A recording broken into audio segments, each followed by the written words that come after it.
নতুন শাড়িটা হাতে পেয়েও মায়ের সেই চওড়া হাসিটা দেখার সৌভাগ্য হয়নি ছোট ছেলের। নিজের অনাগত সন্তানকে বাঁচাতে নিজের জীবন পর্যন্ত হারিয়েছেন মা। বিয়ের পর অন্তি সৌম্যর সংসারটাও সঠিকভাবে সাজানো হলো না।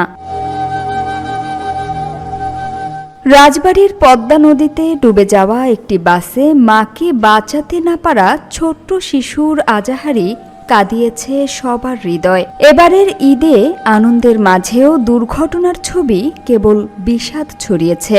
হাহাকার আর আর্তনাদের মধ্য দিয়ে ঈদ কেটে গেল, অথচ দুর্ঘটনা ছাড়া স্বস্তির ঈদযাত্রা, এমনটাই প্রত্যাশা ছিল সবার।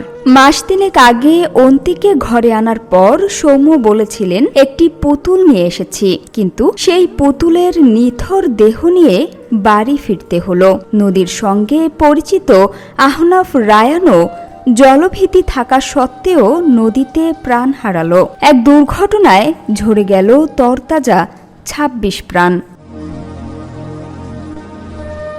মায়ের শাড়ি, বোনের লাল জামা আর আব্বার পাঞ্জাবিটা নিয়ে যখন বাড়ির পথে, তখন বাড়ি যাওয়ার খুব তাড়া, তাই ঝুঁকি নিয়েই উঠতে হবে লঞ্চে।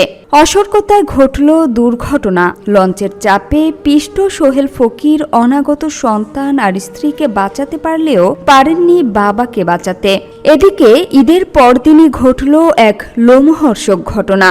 কুমিল্লায় ট্রেন দুর্ঘটনায় ১২ পরিবারের আনন্দ হয়ে উঠল বিষাদময়। সেদিন সারা দেশে বিভিন্ন দুর্ঘটনায় অন্তত ২৩ জনের মৃত্যু হল। কুমিল্লার বুড়িচংয়ে বাস ও প্রাইভেট কারের সংঘর্ষে শেষ পুরো একটি পরিবার। সন্তানসহ পরিবারের ৪ জনই চলে যান না ফেরার দেশে। এদিকে খরচের কথা চিন্তা করে প্রবাস থেকে দেশে দাঁতের চিকিৎসা করাতে ফিরেছিলেন সাইদুল। মোটরসাইকেল দুর্ঘটনায় সেই প্রবাসী সাইদুল এখন বিষাদময় স্মৃতি। ট্রাক চাপা, মুখোমুখি সংঘর্ষ, নিয়ন্ত্রণ হারানো, বাস ও ট্রেন দুর্ঘটনা, নদীতে পড়ে যাওয়া, ব্যাটারি চালিত বা ইজিবাইকে বেপরোয়া চলাফেরা, এসব দুর্ঘটনার কারণে এবারের ঈদে ৯ দিনে প্রায় ৩০০ মানুষের অকাল প্রস্থান ঘটেছে। সামিয়া সুলতানা, ঢাকা ওয়াচ।